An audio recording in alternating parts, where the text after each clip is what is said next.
guys, what is up? What's going on? So in today's quick video, I wanted to show you and demonstrate the circular polarizing filter on the Viofo A119 version 3 dashcam that you guys saw I installed in my previous video. This is some example footage straight from the camera, unedited and raw, of just me driving kind of down the freeway right now, and I'm behind the semi-truck. You can just see the quality of the footage pretty much speaks for itself. Like I said, this is the best bang for buck dashcam I would say right now on the market.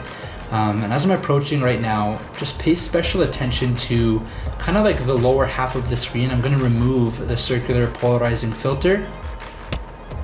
And you can kind of see a big glare or reflection of pretty much my dash in the windshield. And now as I'm driving, you can see that glare is very, very visible. Which isn't really a good thing, and it gets even worse at night. I'll show some night footage here for you to see.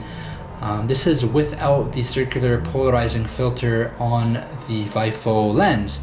So you can see that that filter does a really, really good job at cutting down that glare and that reflection, and just kind of makes the image look a bit sharper, more contrasted, and overall more clear. So you can see more action, more license plates, you know, faces, cars, whatever. So if you guys are interested, as always, I'll have a link down below. It's an Amazon affiliate link, so it does help me with the channel with a couple percent commissions, like 1 or 2%, nothing really, but always appreciate that. And hopefully this helps if you're looking at the dash cams and the circular polarizing filters. If you have any questions, feel free to drop a comment down below, and as always, thanks so much for watching.